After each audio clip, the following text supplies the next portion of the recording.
listen, guys, I've got one monitor, so it's like world-endingly difficult, like bad for me to like do anything. It's just totally bad. So this is the first HOTFIX live. Now it's just going to be the same format as HOTFIX. You've seen, well, as the HOTFIX Reborn that was on the channel. So we're just going to do our thing. There is a third guest, and that is the chat, right? But don't expect us to read the chat because we'll just go off on our crazy rants, and that'll be that. The little box the chat will be in. That'll be for a guest, but when there's no guest, we'll just stick the chat in. So that's what's happened there, Mr. Kirio. So bear in mind as well that there is a Twitch delay, so you will see the chat after you've actually read the chat that is the chat on Twitch. So it's for the benefit of the YouTube people. Okay, you can see all this. It's just ignore it. It's fine. It's fine. You don't need to be told we know.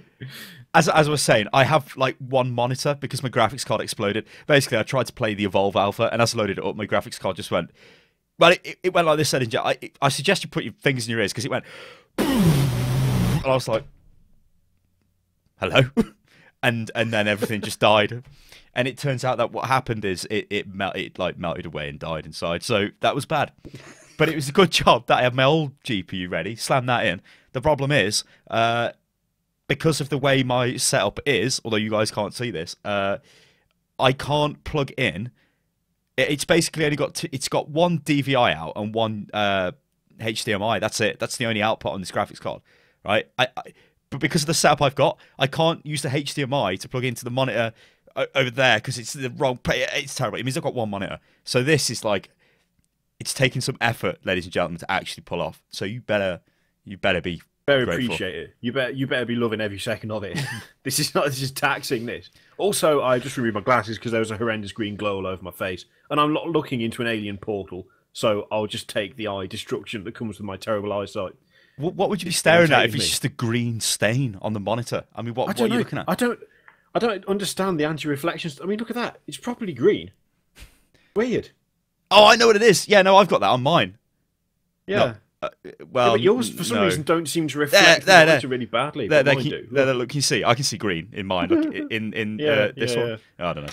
Anyway, ladies and gentlemen, let's get into HOTFIX. So, well, first of all, a bit of an apology, but there was no HOTFIX last week, but that was because there was loads of problems. And whatever. HOTFIX, if this is a success, which it should be, is going to be live every week at this time, and then the VOD and the SoundCloud audio podcasting version thing will be out on Friday. Okay. So it kind of wraps up the week sort of thing. That's the deal anyway. Yeah. Okay. So what we're going to cover is Destiny 2 is apparently in the works. First-person GTA 5 and 4K PC support, which is actually kind of good. Dawngate shuts down. There's probably people out there like, what's Dawngate? We'll get into that. The Slaughtering Grounds developer goes absolutely crazy, which Mr. Kirioff has been following quite closely. If I'm honest, fantastic. I laughed at that and I was like, what a state, and then I left it, so we'll see.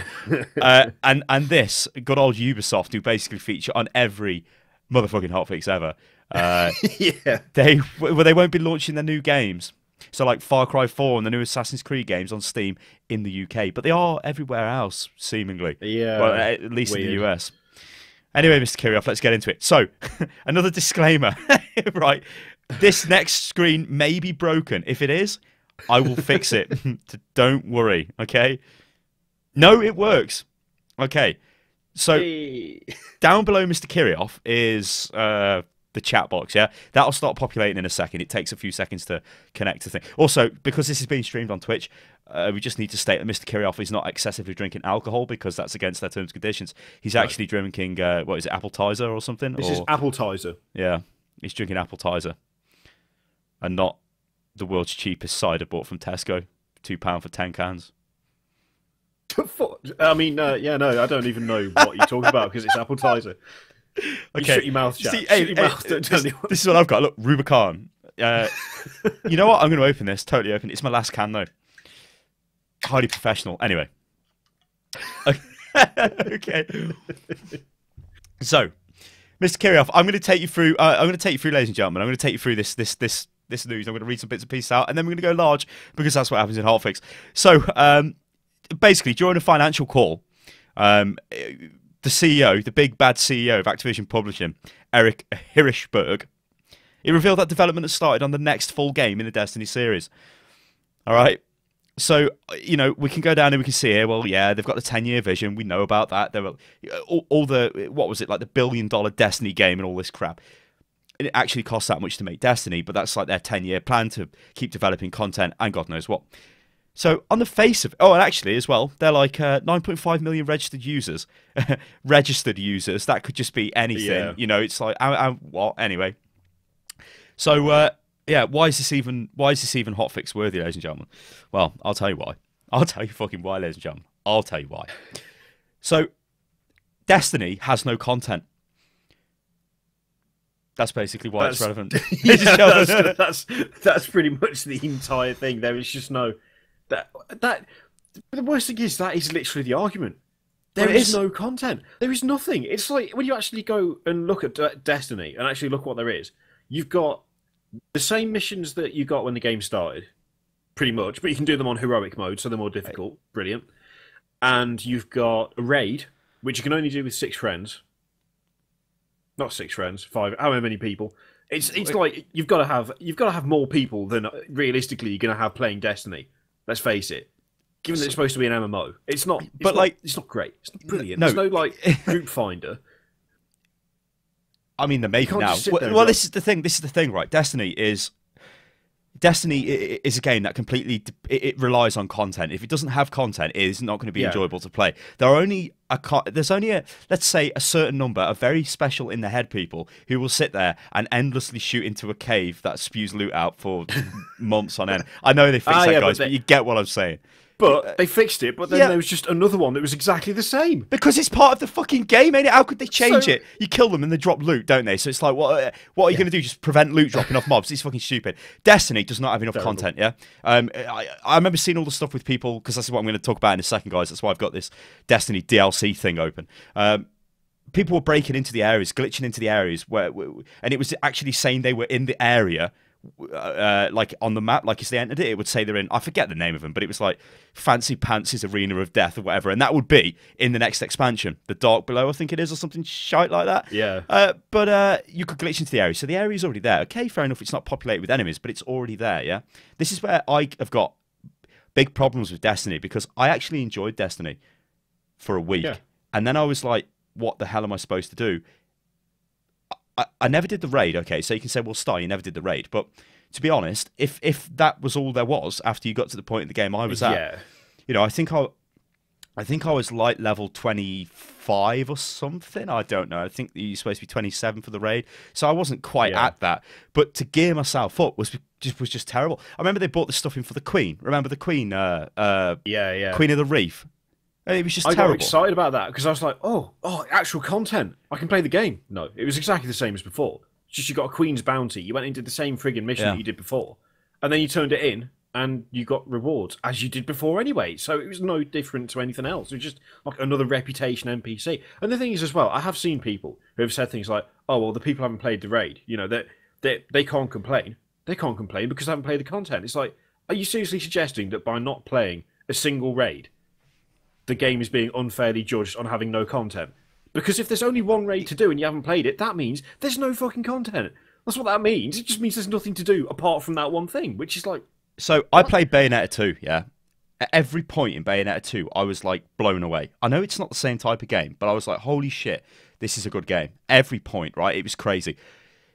You guys watching on Twitch right now, you probably watched me stream it. It was fucking insane, right? Every single part of it was. Destiny, for the amount of money it's spewed into, even this the first game in the series, it's just nothing. It's like, where is the content? Then we get on to this shit, right? Where we've got the reason why I wanted to say that is it kind of compares, like, you know, like if you were to buy a AAA game, for me this year, Bayonetta has been amazing. Like that has shown me what I should be like. It's almost like I've been watered down over the years through crap after crap after crap launch from EA and Ubisoft and who knows else. I forgot what a fucking actual like AAA game was. It was terrible. But anyway, this DLC that's coming out, right? So it's $35, it says, for the DLC pass, right? Oh no, hang on. First up, below is what Destiny players will buy for $20 or through the DLC pass. So it's $20 for this, right? You're going to get 3 story missions featuring new enemies and encounters in the Cosmodrome and the Moon. So they're the same areas that are in the game already. Yeah. So, ladies and gentlemen, that content is in the game and has been designed prior to launch, I'm going to go out there and say, and has just been cut out to sell in this DLC. Not only that, but, okay. But it's exactly the same like environment as well. Because it's in the Cosmodrome, it's on the moon. Let's face it, the moon, everyone on the moon looks exactly the fucking same. It just does. It's just a featureless, barren wasteland with buildings on it. That's the whole thing. The Cosmodrome is, you've got some rusted cars and some containers. Well done, you've got the Cosmodrome. Again, that's not really like, for me, that's not exactly really good DLC because it's just the same friggin' areas. The game looks the same everywhere you go, and then they've just put more stuff in the same place. Well, I don't know. The thing, I mean, yeah, I mean, look, okay, so you're going to get exclusive legendary weapons and armor, so that means you need the DLC to get that. Obviously, new exotic weapons, which is like the best tier of weapon in Destiny. The Will of Crota Strike, so that's one strike mission, which is the 3-member group thing. Crota's End, so a new raid. Now, okay, the Vault of Glass raid was like a massive raid, and people who've done it have said that that really was enjoyable. But it's kind of strange why they would leave all of that good content at the end that only a certain number of players are going to see, which has always kind of been an issue with MMOs.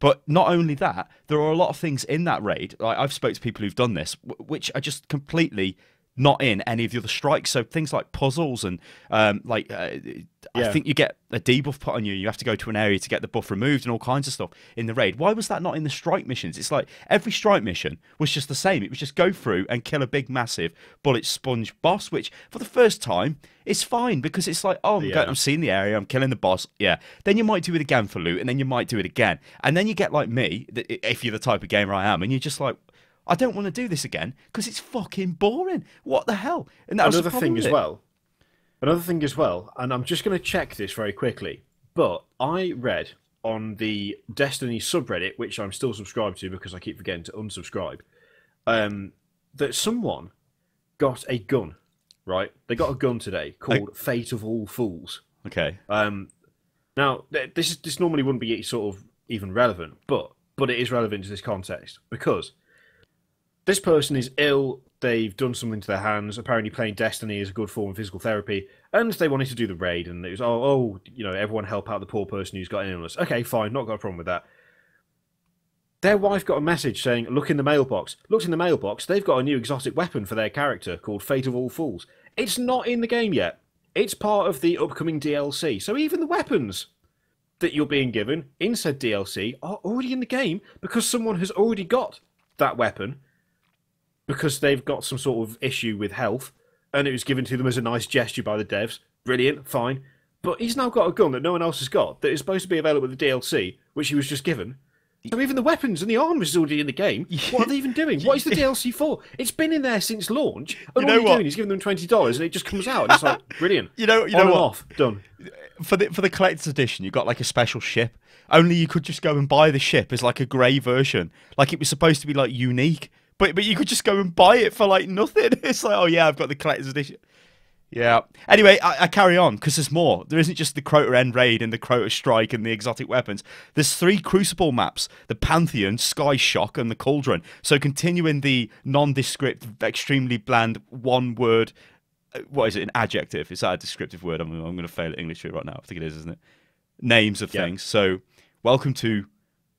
Well, that's not really an adjective. I'll just leave.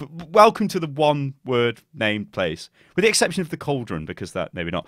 And they're increasing the light level to 32. Okay, so I mean, going back to the whole point of this little section on Destiny 2, the reason why it's kind of farcical is there isn't enough content in Destiny right now, right? So as a player of Destiny, you would be like, well, why the hell are they announcing Destiny 2 now? From the business point of view, the reason why they're announcing this in a financial call is because Destiny essentially made enough money on day one to cover the entire development of Destiny. Not the $1 billion, etc., for the rest of it for over 10 years, but for the development of the first game. So it's like straight away they're making profit, and they're like, holy shit, begin production on Destiny 2, gets the green light. There was a contract which was going around, which you don't actually have, but it showed the Activision contract with Bungie for Destiny, and it was like it stipulated how many expansions they needed per year, how many games they had to launch over the lifespan, and all of this stuff. So on one hand, you can say, well, it's not really that farcical because you can expect Destiny 2. But the problem I've got is Destiny just does not have enough content at all, even now. No. And even with this DLC, it's like this is something that should have just been there anyway. There's just not enough to do in the game. Yeah. You know, look at me. I do not play FPS games on console, yet Destiny absolutely sold me on FPS games on consoles, and I wanted more. I really, really wanted more. Yeah. That PvE element, I was totally fine. The PvP, I'm just, you know, I'm gonna stick to my guns here, and I'm just gonna say the PvP is absolutely shit in console FPS games. I don't care what anybody tells me. It's PC, that is. You have to play it on PC. It's way more accurate. There's no fucking aimbot shit, well, unless you're a hacker. But there's no aimbot shit going around, you know, like all this crap, which I hate in console games, especially when you play multiplayer. But the PvE aspect of it made that fine to me. I could live with the aim, the auto aim shit. It was great because it was just, you know, I was playing it with you. You know, it was like Diablo 3. You know, it's that type of feeling. Yeah, but an FPS game just did not give you enough content to carry on. And like, I have not played Destiny in fucking. Well, like I said, I played it for like the first week, maybe a little bit after, and then I mean, hell, you know what? I made loads of videos. I slapped my light. I made loads of videos on the channel because I liked it that much, and it's fucking it let me down, so I was not happy. I still stand by the fact that I think Destiny is a fantastic base platform for a load of content. I really think it is. I think it's really fun. It's really enjoyable. I like the visual style of it. It's a good basis for content, but they just ain't made any fucking content to go on it. And that's the biggest issue. The thing is, as well, is when you look at it, like when I come back to Diablo 3 after like an extended time away, there's always something different. It's like, oh my god, what the hell is this patch? They've released another patch. It's changed this, it's changed that. Oh, there's all this new stuff to do. I've seen nothing like that for Destiny. Literally nothing. I have no idea what it is they've done. I've got no clue. As far as I know, the DLC is the next thing to happen. I know there was the Queen's Bounty. Has there been anything since then? One of the issues I had with this may be fixed now. I don't know. I mean, maybe somebody in the chat could say for the benefit of the people watching the VOD back or watching on YouTube. But with Destiny clans, okay, you could be in a clan, but you couldn't actually play with the clan members unless they were friends with you on PSN. So instead of just having a list, like you go to the roster, like instead of just having a list of everyone in your clan and clicking let's play or whatever, that was not there. It's like, well, that's basic grouping functionality. If that was there, maybe it would have been a lot easier for us to do things like the raids and stuff. I don't know, but I just think it is pretty farcical, guys, that it's just fucking Destiny. I don't know what the hell, but like I'm sort of part of the fucking problem because I made videos that have got tens of thousands of views, and you know, I've said I really enjoyed the game, and I did. You know, these videos are made at the time. We're not going to bullshit. You know, we made the one about the review scores. Remember where we were like, people wasn't reviewing the game right. Yeah, that was a matter of opinion and stuff like that. But it was a positive reaction initially, and it's just like totally, utterly collapsed faster than anything I've ever seen. You got the comparisons of it with Titanfall. It has died so hard, like Titanfall lasted more longer than this game did, and Titanfall for longer than content. Destiny. You know, man. You know what? I reckon Evolve will be the next one. I reckon that'll be the one that'll just last for a week and then die because it gets kind of gash chasing a monster around for 15 minutes, and it kills your graphics card, which is that's bad. It comes with a £400 entrance fee. Anyway, let's move on. So, okay, next up. Oh God. Oh yes, I've preemptively loaded the trailer in, ladies and gentlemen. This is GTA 5. Okay, so I'm going to read this quote off. So, okay. There's so much new about this version of Grand Theft Auto 5, but it's not obvious. Rockstar was keen to... no, sorry. I don't want to read the IGN quote. What's this about, Mr. Kirioff? I'm not reading no IGN quote. Yeah, this is the bit. That was the bit I highlight. Hang on. Yeah, it is. So, alongside the new first-person mode, Grand Theft Auto 5 for PlayStation 4 and Xbox One and PC features hundreds of additions and enhancements, including 1080p at 30 FPS on the next-gen consoles, but interestingly, 4K compatible on PC. That's quite interesting. Mm-hmm. But ladies and gentlemen, just check this trailer out. I've muted it because, yeah, I'm not going to show you all the trailer. I'll just show you a little bit of it because we don't want to get... We would like to get not nuked on YouTube if possible. Yeah, so that'd be nice. Just watch this. Well, Mr. Kirioff can maybe sing a song or something. I don't know. What? Provide the sound effects to the trailer that I'm a couple of seconds behind on the stream. And also, if you are listening to the audio version of this, just imagine Grand Theft Auto in first-person mode. I could do those audio descriptions you get on the telly, but they'd be really delayed. A man in first person shoots a police officer in the face I'm, and then teabags him before stealing his car and running over a granny. I'm just skipping through it, guys, but you get the gist. You can see it's like, it's first person, yada yada yada. I mean, there'll be links to this page in the video description on YouTube and whatnot, so you can go and check it out for yourself. But you know what? It genuinely doesn't look too bad. It looks as if, right? So what would have happened, right? If Grand Theft Auto 5 released on the PC, modders would get hold of it and they would give you first-person mode, and it'd be janky, it'd be gash, but it'd be first-person mode because that's what they do. So Rockstar, they did say we're going to give you first-person mode, which I suppose a lot of people were like, well, okay, if you're going to give us first-person mode, what's it going to be like? Grand Theft Auto is a third-person game, isn't it? It's not. It isn't designed for that. But if you watch this trailer and you watch it in its entirety, you can kind of see that it almost looks like the game was sort of designed to be an FPS game. It's weird. It's like, it don't look too bad. And for me, it really does change the way the game looks. Like, I like this. I would totally play it in first person. See, I honestly, I love the idea of it being 4K. I like the fact that, given it's going to be on PC, there's going to be ridiculous mods. It's probably going to look really good once people have got their hands on it. The first person, to me, part of the enjoyment for me with GTA is when you do stupid stuff.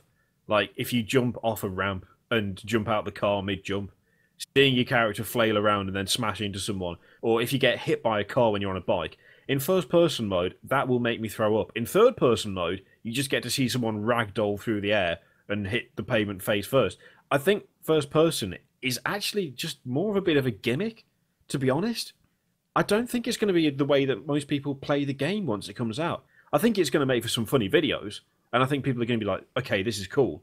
But I think it's going to have novelty. It's just going to have novelty value, and I think then people are going to turn it off and go back to the way it was, because third person for GTA, it makes a lot more sense than first person for me. And there are certain aspects of the game where just to be in first person would be completely disastrous. Yeah, I was going to say that. On a motorbike in first person. In the video, it's obviously scripted because within about 5 seconds, you'd hit a car and die. That's just how it works on GTA 5. Any GTA game. You get in a motorcycle, you are absolutely going to end yourself really quickly. So, well, that's what I was going to say. It looks good, it looks impressive, but at the same time, it's not going to be the best way to play the game, and I think a lot of people will be like, oh my god, first person. They'll try it, they'll like it, and then they'll go, I can't do shit in this mode. I'm going to go back to third person. I think, it'll end up being like that. I kind of agree with that. I think, like you said with the cars, it looks nice and it looks cool and sort of thing, but it would be much. It's just fact. It's much easier in third person mode. You can see the traffic coming before it gets to you. In first person, it's like too reactionary. Although the driving mechanics were pretty good in Grand Theft Auto that I played on 360 anyway. They were much better than the previous one. GTA 4's driving mechanics were absolutely shit. I hated it. Every car handled like it was a beached whale. It was just terrible. GTA 5, they really, really pulled it out. Each car felt different. You could tell the difference between rear-wheel drive, front-wheel drive, and all-wheel drive. It was actually really good. So I have to admit, I enjoyed playing GTA 5, and I played all the way through the single player on the PS3 or the Xbox 360. I can't remember, one of the two.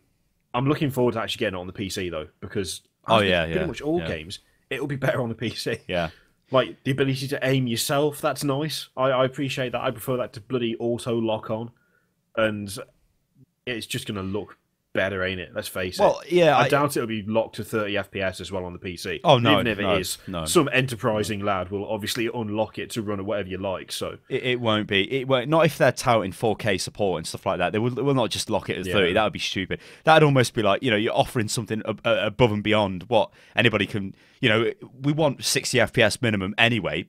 I can't play it at fucking 4K, but I think it's amazing that you can. You know what I mean? It's like, I don't have a 4K monitor. So for them to not say we're not doing above 30 FPS would be fucking stupid. And if they did, they'd be featured again on HOTFIX getting slammed. But I don't know. I think this is good. I think it kind of just changed the way the game runs a little bit. Like, it almost feels a little bit more realistic. I know it's totally not realistic, but because it is first person, it's a little bit slower paced, and like you said, maybe a little bit less crazy, which is what Grand Theft Auto is, isn't it? Really, let's face it, crazy. It's all about the mental, and especially, I mean, I've seen multiple videos of the multiplayer. I never got into it myself because I'm not going to play the multiplayer by myself, because why the fuck would you even do that? But I can see that being like an endless source of entertainment, because it's just like a massive sandbox. You can do whatever the hell you like.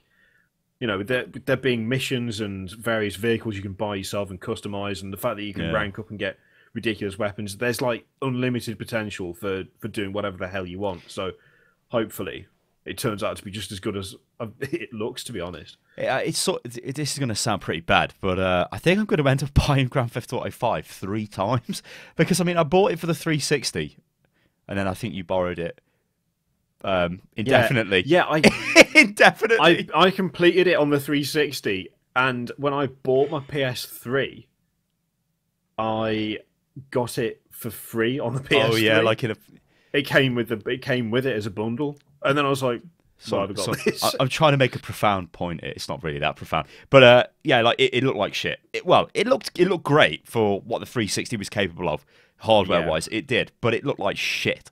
So everyone said it was like the last hurrah for those consoles. It really was the last thing you were going to get that would look really good. So. Well, I thought it was a pretty, it was kind of a technical masterpiece, to be honest. What they managed to pull off with such a gash console was unbelievable. Definitely. So I want it on my PS4, but then obviously in January, I think it is, I'll get it on the PC, and I'll never play the PS4 version again. So it's like, I think it comes out this month, doesn't it? Like 18th, 20th, something this month it comes out.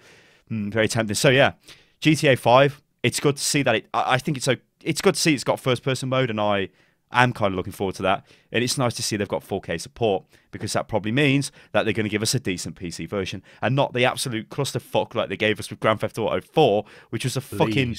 I've got it in a drawer somewhere. I'm not getting out. Can't be able to find it, but I've got it in my drawer. And we bought that. Remember when we got that? And yeah. We thought we could make videos with that, and it was such a horrendous port, and it was so full of hackers and like it might have people using trainers. No, bloke. This was before Unit Lost. This was years before. I remember it. I remember it, bloke. Because we had them quad-core CPUs. Oh, what were they? Yeah. Oh my god! It was 6600s or something like that. Were they?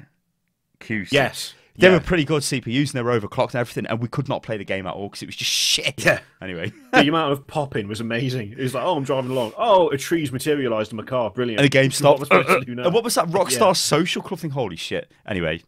Terrible. Ladies and gentlemen, the next topic we've got is Dawngate. Now, there is a massive statement. Well, it's not really that massive. It's like a couple of paragraphs long.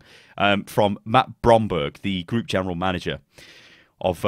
what's the company? Waystone Games, explaining that Dawngate is no longer a thing. It is gone.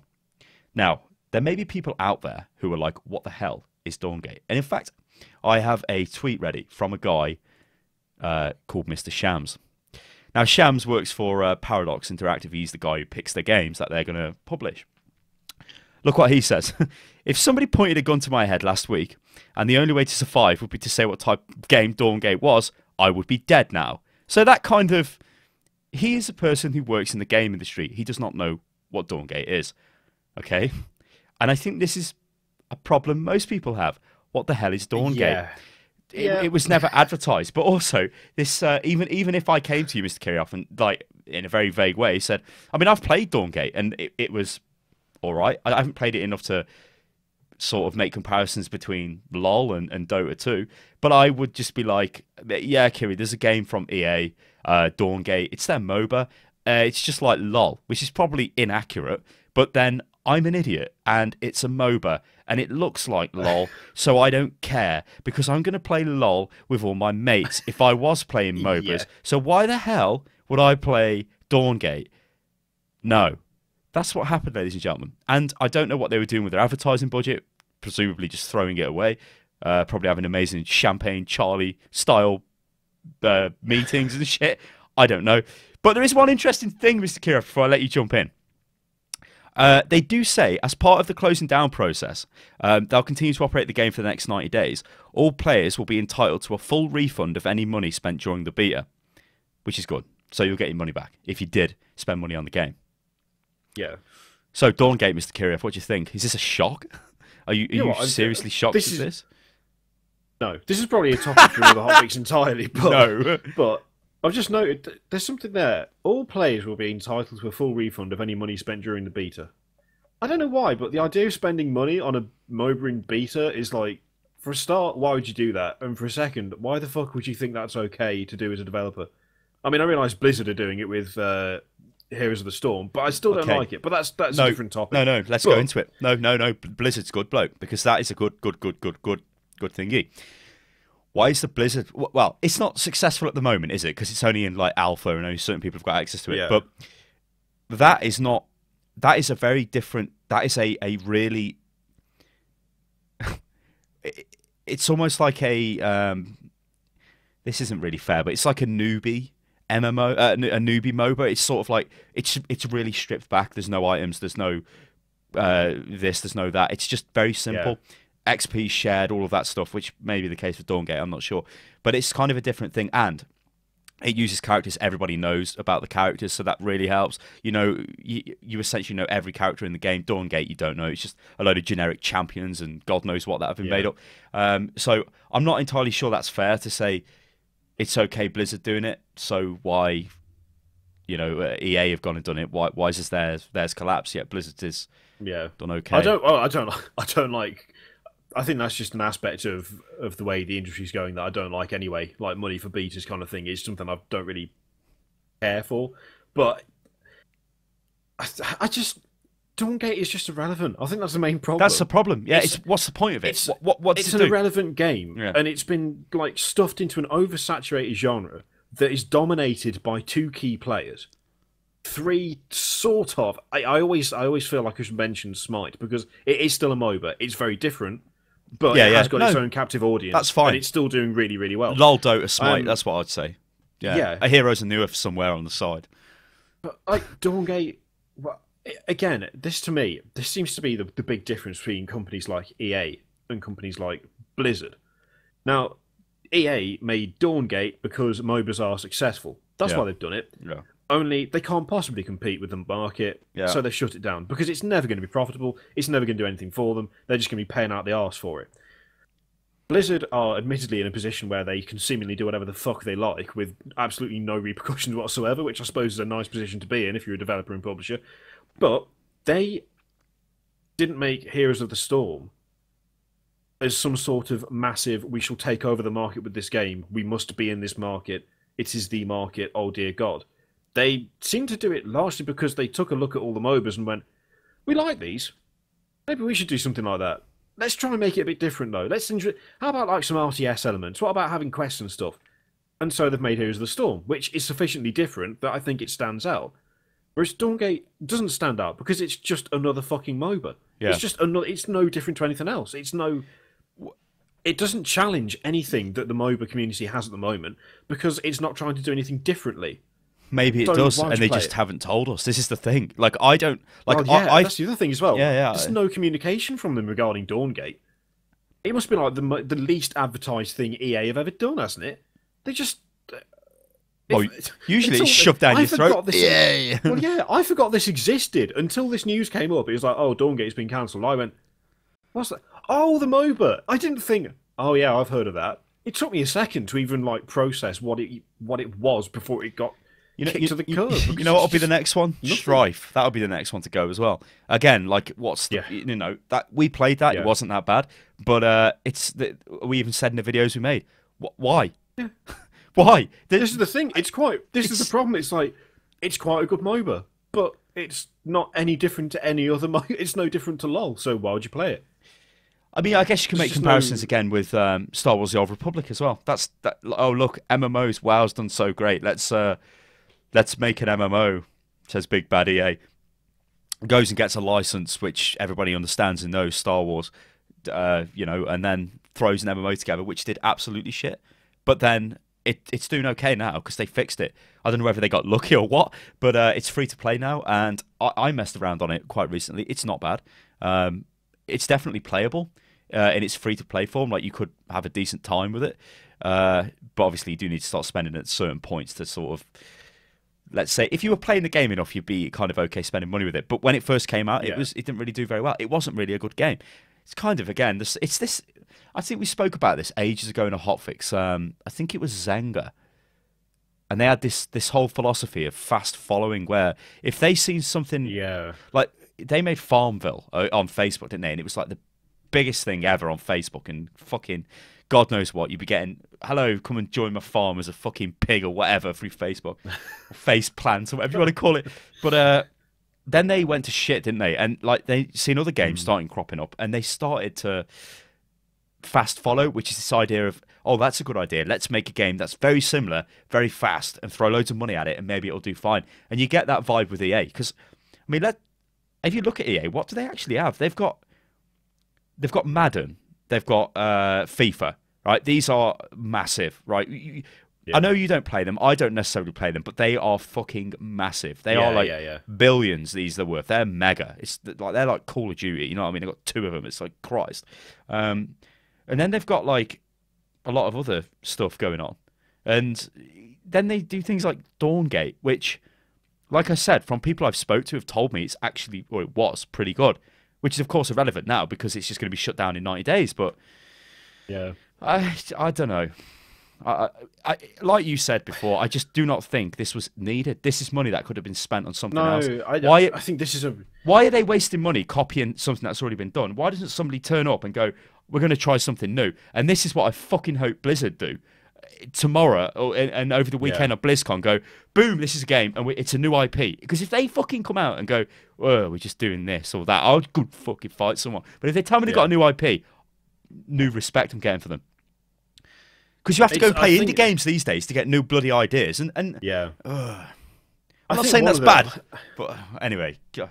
I think one of the other issues is the fact that I don't know why this is, and it doesn't make any sense, but I don't associate EA with the kind of game that Dawngate is. I don't know. I mean, I suppose it's just because to me, EA is like RPGs and FPSs and like The Sims. Like, you kind of, the type of publisher they are, they've got these big titles that they push out year after year, fucking time after time, DLC after DLC just get shoved down your throat. Whether it's for the numerous sports games that bring them billions, whether it's like Battlefield, like the Battlefield franchise. Oh, I forgot about that, yeah. In my list, that'd be there as well. But there's the fact that Dragon Age is coming back, whether it's The Sims and the endless tides of fucking DLC that wash over the poor saps who, for some reason, feel the need to play those games. No, DLC! Yeah, why? That's kind of what I associate EA with. I do not associate them, frankly, with regular updates or patches or bug fixing or introduction of new stuff that you can acquire for free, right? I do not associate them with that. I associate Valve with that. I associate Riot with that. I associate Blizzard with that to some extent, but not EA. The thing with EA, Dawngate is an EA game. So EA is a company that is a company designed to make maximum profit. This is why it drops games. Yeah, Dawngate. We don't know what the financial situation of Dawngate is, but it might actually not be that bad. Okay, but because it's not making enough, right? They would just be like, get that team off that game, make another game. That's what they're like. You know, it's like that is not making enough money.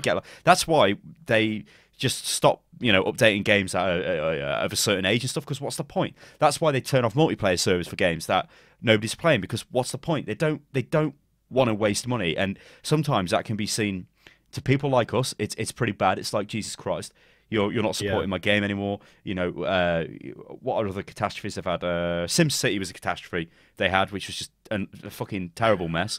They made a mess of that, and so they do make a lot of messes and stuff like that. But at the end of the day, that's the other one. Sorry. Yeah. What was that? I played that on the PS4. Yeah, the last one was Rivals. I want to say it was Rivals. Yeah, was that the one that was screwy on PC? Because if it run at 60 FPS, it went all shitty. Everything was locked to the FPS, so the car's speed was locked to it. So if you messed with it, the cop cars and pedestrians and so on would move 2 times quicker than they should. But couldn't compensate for it, so they just flew all over the map. It was totally shit. But yeah, I don't know. I think it's a combination of things. I think at this point, unless you're making it for the hell of making it, which is kind of seems to be Blizzard's business plan for anything other than World of Warcraft these days. That's the thing. Like EA, right, have gone and thrown fucking, millions at this Dawngate project, and it's just a fucking clone of a MOBA. Why haven't they just gone, oh shit, why didn't they look and go, oh my god, have you seen the success of fucking Binding of Isaac, or of this, of FTL, of whatever indie game?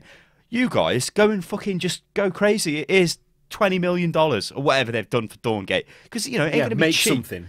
Yeah. Instead, it's like no, way better. Money Man really comes down. good. Yeah, this is how it goes down. Money Man comes down with his fucking thing. So, MOBAs make money. And this is the same Money Man who came down a few years ago and was like, MMOs make money.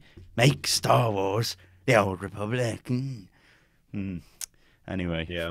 So Dawngate's gone, ladies and gentlemen. Dead. I know many people out Dead there. on arrival. In fact, didn't even reach arrival. Dead on beta, boarding. I don't know. It died in transit. That's what happened. I'm going through their website. Yeah, look, here's a video, ladies and gentlemen, of Dawngate. I mean, it sort of looks like Dota 2, but then it looks like LoL as well. And then, you know, I'll give them this. I did see an interesting thing on. I think it was one of the PAXs, I think. But the Dawngate devs did a panel, and nobody was watching it on Twitch but me. I love that type of shit, so I was watching it, and it was showing you how they designed the map, because I think the map is slightly different in Dawngate, and they showed you how they went through these different iterations of maps and all this research they've done and all this kind of shit. And it was kind of interesting, but again, like we said, why waste the bloody money on a MOBA, which, you know, anybody who wants to play a MOBA, it was not going to work. No, because anybody who wants to play a MOBA is playing fucking LoL, is playing Dota, right? They're playing LoL because they want a fast-paced kind of action-y one, I guess. That's slightly easier than Dota 2. Dota 2 are the people who think they're the fucking kings of MMOs, of MOBAs. Why do I keep calling them MMOs? I don't know. Smite, and if they want just something different, they play Smite. Yeah, and then is the perfect medium between the two. If you're a Blizzard fan, you're playing Heroes of the Storm on the side. But that, to me, is not a MOBA like LoL or Dota where you can sink your life into it. It's just a game you can pop in and have a few blasts and come out of. That's the difference. Yeah. So Dawngate is dead anyway, guys. So take that as what you will. Gone. Kaput. Anyway, the next thing. This was supplied by Mr. Kirioff. So this is. I love this. This is a Reddit post to the story. But before you start, Mr. Kirioff, in fact, introduce it, and then I'll show a little bit of Jim Sterling's video with the audio off, because for God's sake, Jim, buy yourself a new fucking microphone. Carry on, Mr. Kirioff. So basically. Bad. This is yet another tale of an indie developer who has put their game on Steam, their game's been released, and it's not of the highest quality. Like, it could have been done better. And Jim Sterling's kind of, I guess his shtick for YouTube is, he's got this thing about Steam doesn't curate the front page. You know, they allow any old shit onto the Steam store, which I actually kind of agree of. I think sometimes they do let any old shit on. But his way of getting the point across is to get a shit game, rip it to pieces, and then say, so why is this on Steam? And the dev of this game, The Slaughtering Grounds, saw Jim Sterling's video on his game, took the video, then overlaid his own captions, calling Jim Sterling a fucking idiot for everything he said, and went to great lengths to point out that every criticism that he had of the game was due to the fact that Jim Sterling is a fucking idiot, and not because the game is bad. Jim Sterling then got the video that he'd made of his video and talked over himself that had captions calling him an idiot and responded to the things as they were being put on the screen. It's another indie dev having a massive meltdown and trying to take on a YouTuber, essentially. But it's kind of... To be honest, it's hotfix worthy and it's newsworthy, because this is something that just keeps happening. And I want to know when it's going to stop. Like, when are people going to learn? When is this the thing with Jim, though? I mean, yeah, he's a YouTuber, but he's also a journalist. That's the thing. I mean, he's obviously making these videos. You know, he's baiting the response. Like, these games are shit. The dev probably. I mean, look at the state of this, guys. You can see it. What the fuck? This looks like Redneck Rampage. Redneck Rampage looks better than this. What the? This looks fucking terrible. Poor. Anyway, like, he's making these videos, taking the piss, yada, yada, yada. The dev has seen it and he's like, I'm not having this. But the dev knows he's got nothing to lose, because who the hell would buy this shit? Is this a fucking blood gif or something on the screen? Looks retarded. Yes, he took those assets directly from a Google image search. It's not even been... Yeah, it's white as well. Like, it's white there. It's like not even been properly cut out. Yeah. But, yeah, it's shit. So he goes out and he attacks him back, right? Hang on a minute. I just seen something on the video. Did the menu really just... Is the weapon model on top of the menu when it comes up? Yeah, it can be. Also, every single asset in that game was taken from either the Unity library, or it was just generally stolen from someone else. Even the loading screen for that game was stolen from someone's DeviantArt page. This is like getting a turd and going, "This is shit." We know it's shit. Anyway, but it's not about that. It was a funny video, and like I said, get a new mic, Jim. But it's about the reaction. The reaction, really. The reaction this guy gives. He's got nothing to lose. He's gone out and he's fucking gone crazy, and he's made the video like you said with the bloody what was it? The subtitles over it, just being a dick. Yeah, and saying things like "I can't be wrong because I'm Jim fucking Sterling's son," which admittedly didn't he was change his name to funny. that? Yeah, he changed his name. Yeah, his name on Steam was Jim effing Sterling's son, which. I mean, in fairness, hearing Jim Sterling say that out loud as he watched the video with the subtitles back was pretty funny. Like, it was funnier than the original video. But it's just this thing of... Yeah, he's not stupid, so he's going to make a response video to that, because, again, he wants to, carry on. Yeah, in a way, it's a two-tiered thing. The first thing is that I really do think that, in fairness, whether you agree with the way that Jim Sterling goes about these videos... He does have a point. There is some absolute shit on Steam that should not be for sale. Yeah. That's a prime example. That is made up almost entirely of stolen assets. It's £6. And why is it on Steam? Half of the stuff in it. Yeah. Why is it on Steam? And the other thing as well is that I think it's kind of... It was described in the thread, actually, where someone says that there's actually kind of possibly a growing problem with this kind of developer, where it's a one-man team, where all they want to do is they want to make a game. They want to make a game, they want to put it on Steam. So they make the game. They don't get anyone to test it. They don't get anyone other than themselves to look at it objectively and go, okay, what could do with changing? What can I improve? Instead, they make it, they think, well, I've worked really hard on this, it must be good enough. They throw it up for whatever mental reason, it gets accepted. And then someone like Jim comes along, and we've made videos about like terrible games in the past where we've said this isn't worth the money, this is totally shit. Oh, yeah. Someone comes along, they find the game, they're like, what the hell is this? They play it, they give it to you straight, which is that this is a shit game. It's a shit game made with stolen assets. Don't buy it. It's totally shit. Why is Steam selling it? And they think I'm being attacked personally. Yeah, it's a combination of having no outside influence and taking everything to be a personal insult. But I can kind of get that. Like, I mean, if I went away and made a video and I put it on the channel and I just get hammered for it, I'd be like, Jesus Christ, I've put all my effort into this and you've just fucking, everyone's called me shit, so I'm just going to attack everybody back. That kind of is a natural reaction. But I think this dev seems to think that any kind of, I use the word dev very loosely, any kind of publicity is good publicity, and I'm afraid it is not. So if you go and attack one of the leading, let's say, games journalists, although that term in itself is stupid, and I'm not going to talk about Gamersgate, but what do you think is going to happen? They're not going to sit down and they're just going to get all their chums to rally and they're going to kill you. And that's what happened. This game will not sell. I'd be very surprised if it sold any copies, any additional copies as a result of all this. Because, I mean, we would never have known about this game unless this happened. Never do. But this has happened a few times. I'm trying to think of another example. When did this happen? Well, there was the Day One Gary's incident. Oh, shit. Yeah. There was... it's a Wolf Guys or some shit as Guys of the Wolf. Yeah. That also happened to Total Biscuit. Jim Sterling also had another thing where he did it was supposed to be an air flight simulation game, which was made up entirely of like... I think I remember that. 3D block models. Yeah. That happened to him as well.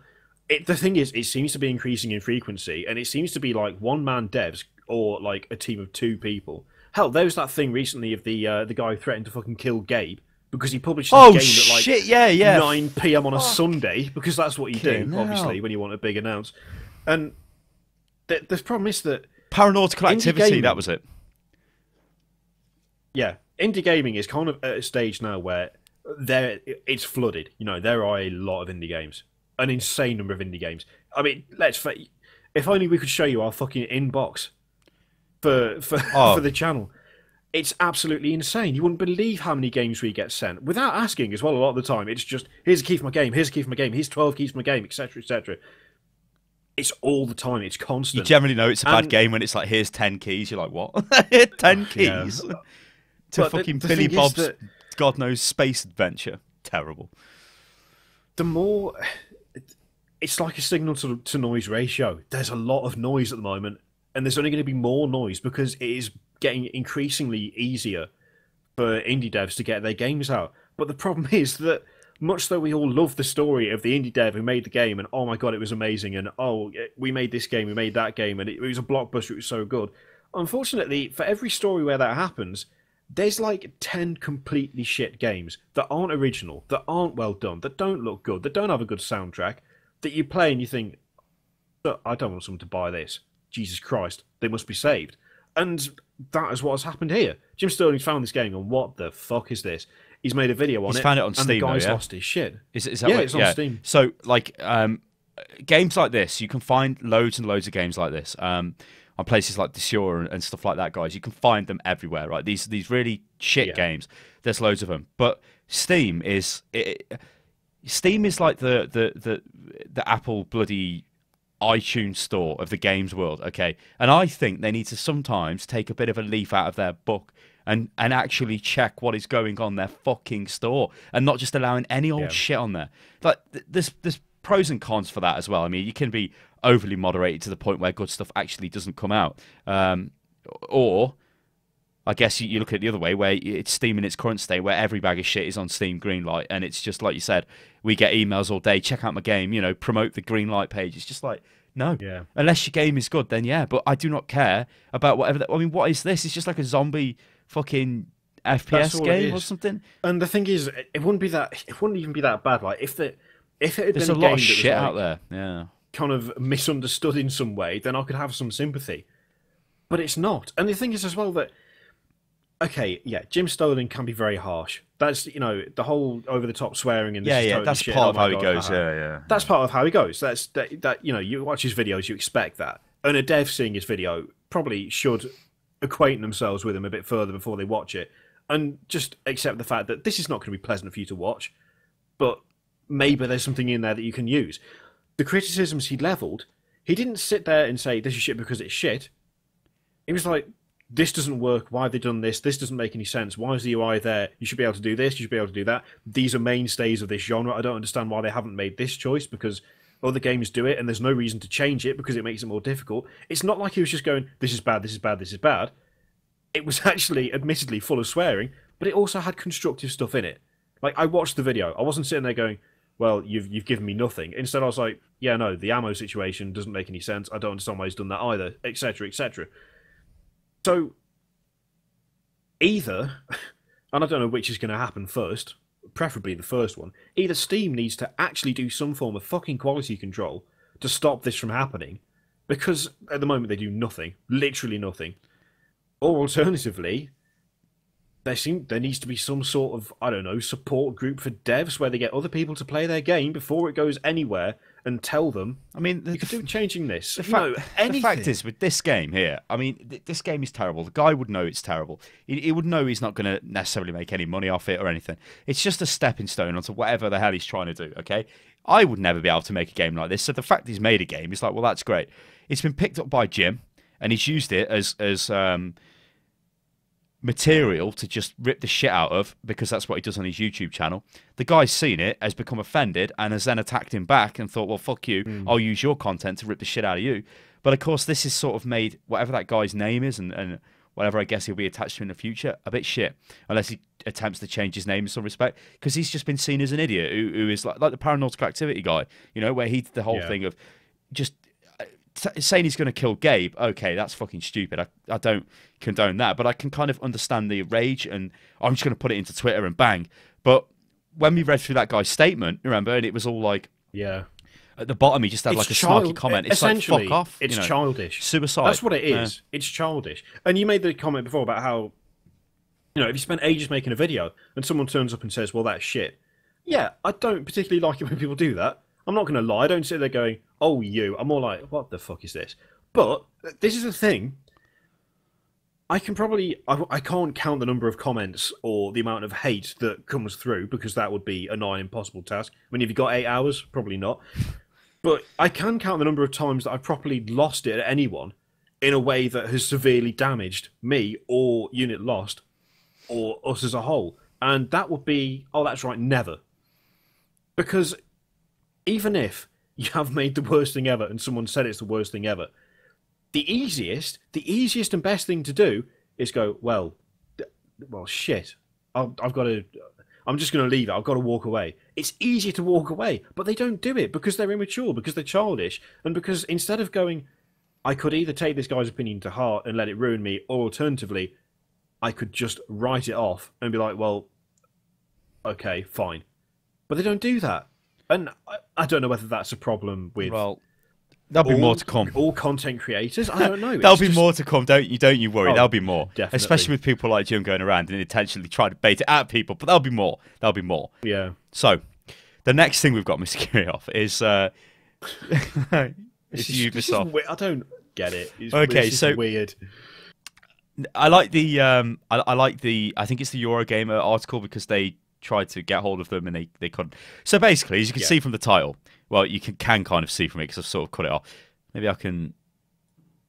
No, that doesn't do anything. So Assassin's Creed Unity, Far Cry 4, and The Crew are no longer on UK Steam, but you can buy them on Uplay if you like. Okay, you can also get them from Green Man Gaming or Get Games apparently, and I guess that they're keys for Uplay Store.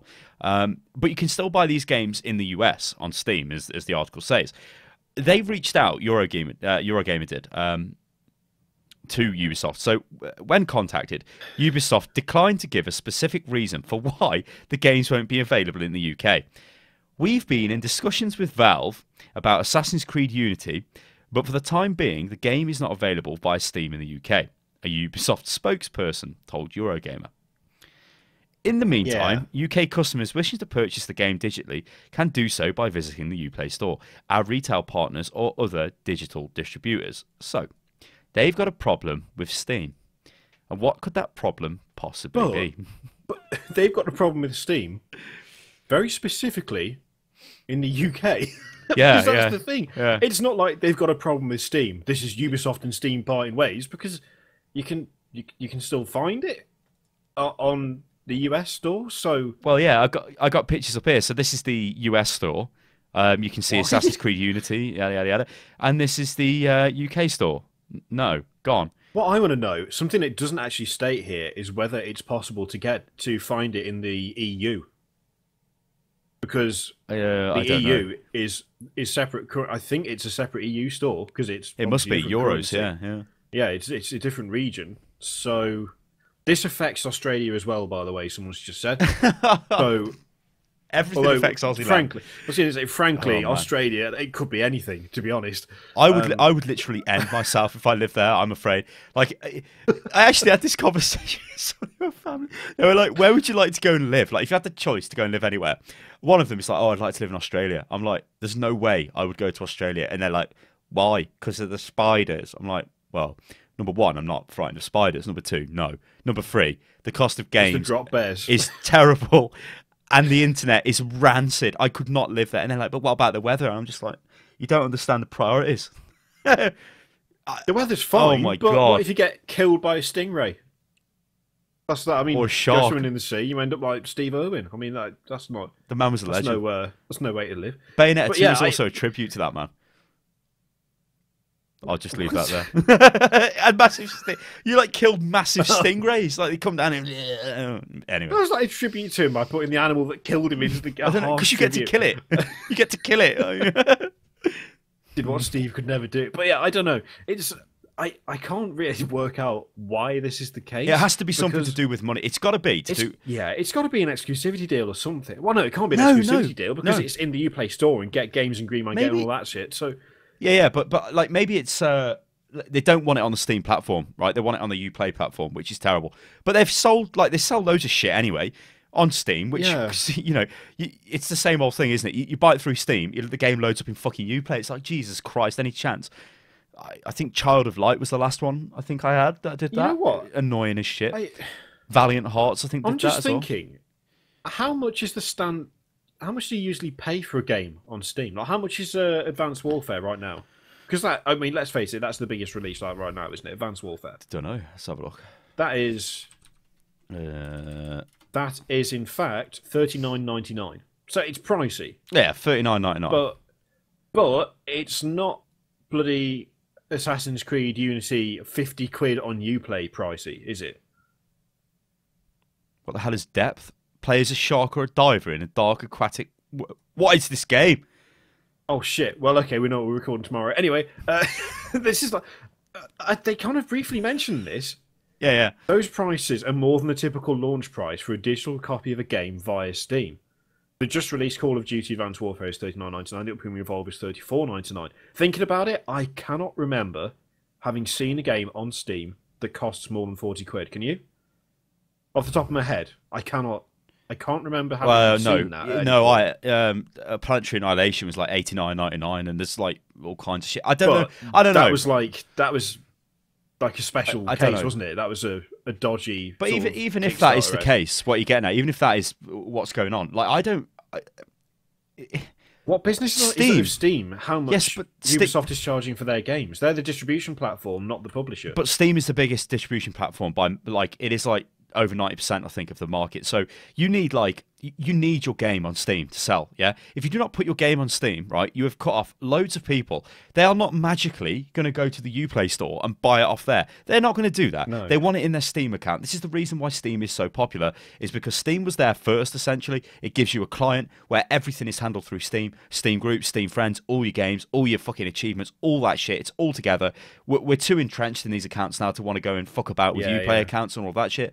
So people want their games on Steam. They just want them on Steam. So even if it's like a stupid issue with the price, maybe they want more of a cut because Steam's going to take a percentage of the sale and all of that shit, and they couldn't come to agreement. Steam, frankly, don't give a shit because they just make money hand over fist. These idiots, I mean, I know Far Cry 4 and Assassin's Creed, they're going to sell way more on console than they do on PC. I think Far Cry will probably sell more on PC when compared to Assassin's Creed, potentially. But on console, these games are going to be massive, yeah? Because they're essentially the same games they released last year at this time, only they were called Far Cry 3, although I think maybe it was the year before, and Assassin's Creed Black Flag Pirate Man game. And they just released them again in a slightly different setting, but the same. I'll still play it, but I'm not going to argue that that's not true. Well, it's fine. I play what you like. I don't care. But what I'm saying is they are stupid for not selling the game through Steam. I mean, I know it's only UK, but the UK is one of the major markets in the world for games. It looks like it is EU-wide as well. The chat is EU confirming. as well? Oh, God. Yep. And also, well, that's even worse then. With the pricing thing that Eurogamer suggests, which again is, maybe they think this is true because it seems odd.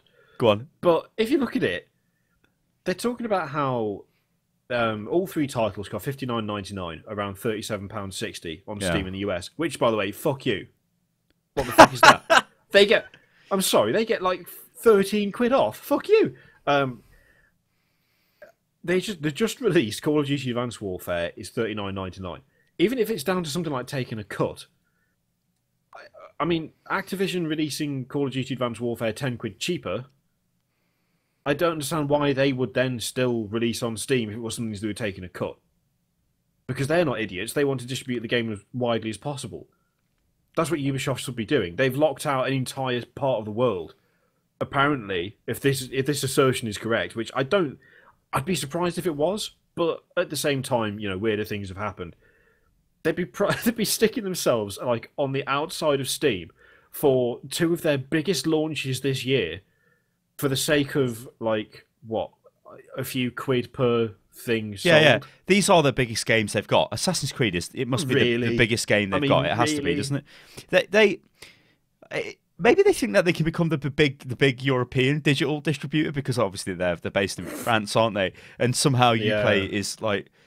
They've got another thing coming if they think that's the case. Uplay's gash. Uplay's terrible. The thing is, totally shit. I mean, you look at Steam, you look at Origin, you look at Uplay. Steam is obviously the big daddy, okay? So everyone knows about that. Origin got slated to begin with, but now Origin is pretty fucking good. Actually, not Origin bad. gives you free games a lot of the time. The on the house thing. Yeah. I think they change every couple of weeks. They give you refunds to games if you don't want them. Their support is way better than Steam because Steam support is non-existent. It's good, right? Hats off to EA. They've done a good job with that. Uplay, though, it's just fucking gash. It's like, what's the point of Uplay? It's badly laid out. It really doesn't sell anything apart from Ubisoft games. Also, and this is my biggest fucking gripe with this thing. I played Assassin's Creed. Oh, mind you, Origin's just EA, but yeah, I want. They've got more games. Brotherhood or two on Uplay, and twice I had to start the game again because Uplay syncs it all to the cloud. Do you want to save to the cloud? Yeah, okay, I'll save to the cloud. If it saves to the cloud, it doesn't save locally. Fucking Watch Dogs and so game. if it fucks it, you lose your save game. I got literally, I think it was 15 hours into Assassin's Creed 2, and it wiped my save. It was just gone. I was like, what the fuck am I supposed to do now? I'm sorry, I ain't gonna fucking buy it on Uplay. Get lost. If it's gonna do that, that's terrible. I mean, admittedly, you'll start to launch Uplay if you buy it on Steam, which is a pain in the arse. And frankly, I wish Uplay would just fuck off and die. But going back to the original thing is, for the sake of losing a few quid on each sale, them not distributing via Steam is fucking stupid. They should feel stupid for making that decision. If Valve was sitting there and going, we're not letting you charge 50 quid for this is ridiculous, they should go, okay, sir, sorry, sir, we'll lower the price, sir. Because they will still end up selling more copies than if they don't have it on Steam. And also, finally, this applies to fucking Uplay and Origin. Stop charging the highest price on your own fucking store. Stop it. You want people to use your store? Give them the lowest price. Do you know why no one ever buys anything on Origin but only has stuff activate? Because it's fucking 60 quid to buy anything off Origin because it's massively overpriced. You can get it from fucking Green Man or Gamersgate or somewhere else, or you could walk into the town and go to the shitty second-hand disc shop that still somehow lurks in every town centre down the back alleys and get it for 35 quid. Or you could spend like 50 to 60 on the internet on your shit store. Make it cheaper. Please. For the love of God. Load up the PSN. Oh, God. Remember that? That's the word. That is absolutely horrendous. I fucking PlayStation Store, isn't it? I don't know. I get confused. But yeah, it's the worst. Oh, Lord. I mean, this story is just weird. It's just bizarre. It makes no sense. Why would you deliberately lock yourself out of the most popular digital distribution platform in the UK, the EU, and Australia for two of the biggest releases this year? Why would you do it unless you're actually mentally challenged? It's going to cost them a load of money. Like I said, I know Assassin's Creed and Far Cry 4 will do mega on the consoles. They'll do mega, right? Everybody will be, everybody I know not into PC gaming, unfortunately, I know these people, they're piddle the pants at that. They want it. It's like their Call of Duties and all of that. They buy it every year, their FIFAs and all of that stuff. So it's still going to do really well for them. But to cut out the PC market, I guess you have to come down to a couple of I guess you need to come down to a couple of realizations. Number one is how much are they actually selling through Steam? Okay, I can pretty much guarantee you that this game would be the top seller on Steam as soon as it comes out. Both of them would be. Far Cry 4 instantly. They would be, because I mean, Far Cry 3 was a decent game. Far Cry 4 is the same game, so it would be the same result. Same for Assassin's Creed. They know this, right?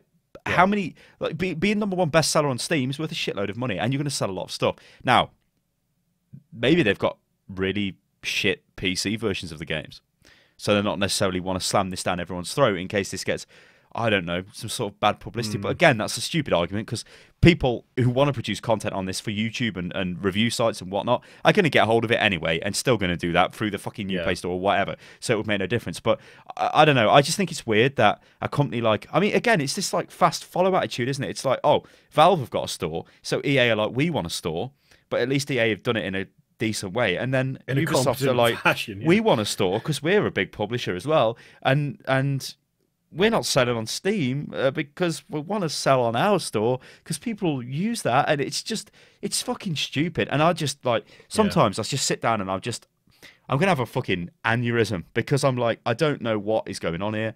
Hire me, pay me 200 grand a year, and I'll just be like, look, you fucking idiots. I want to know. Get this game on Steam. I would love to see figures for how much Origin and Uplay have cost EA and Ubisoft compared to how much they've gained.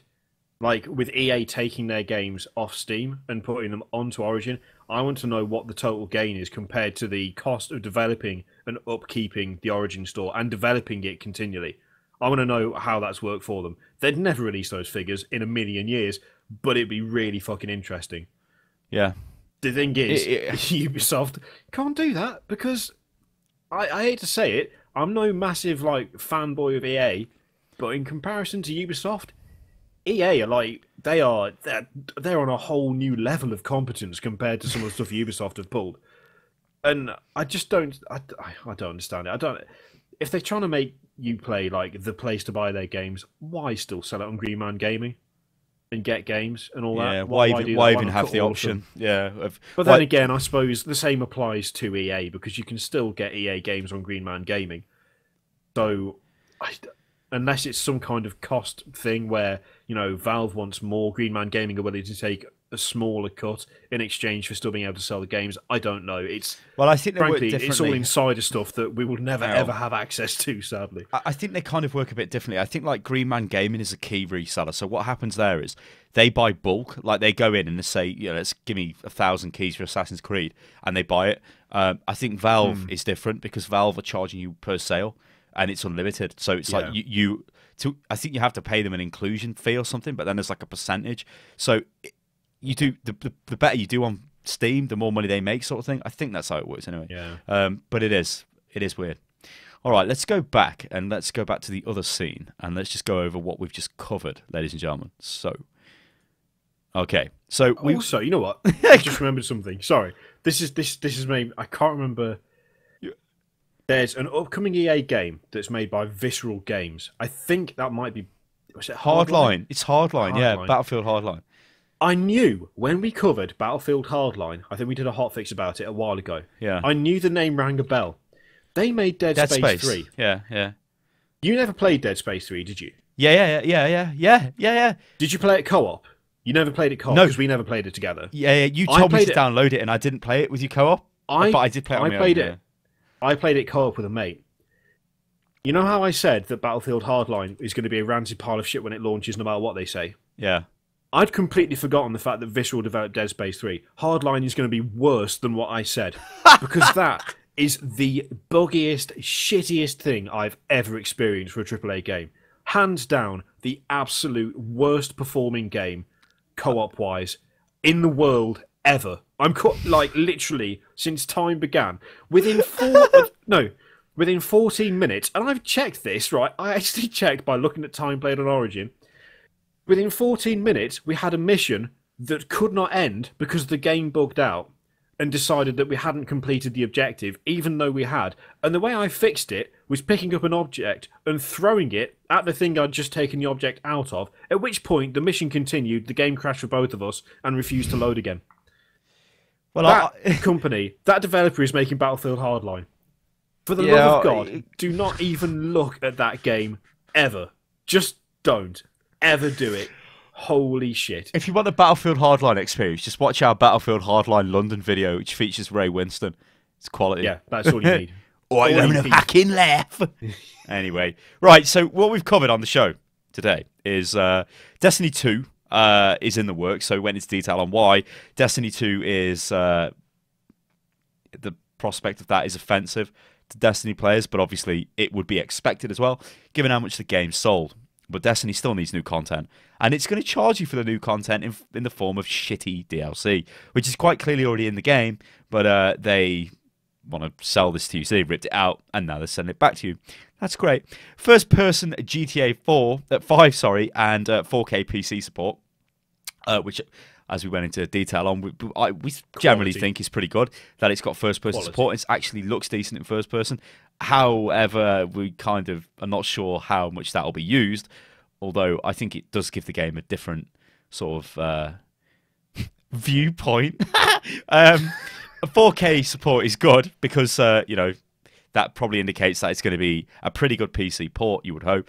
Dawngate shuts down, and of course nobody fucking knew what Dawngate was, but it was EA's so nobody cares. fast follow MOBA, which apparently was pretty good, and had some little changes, but it was too similar to LoL and Dota, effectively. Essentially. And so it was gone. So you'll never be able to discover it for yourself. Yeah, so please, EA, do not be like, let's follow the next big thing, whatever that turns out to be.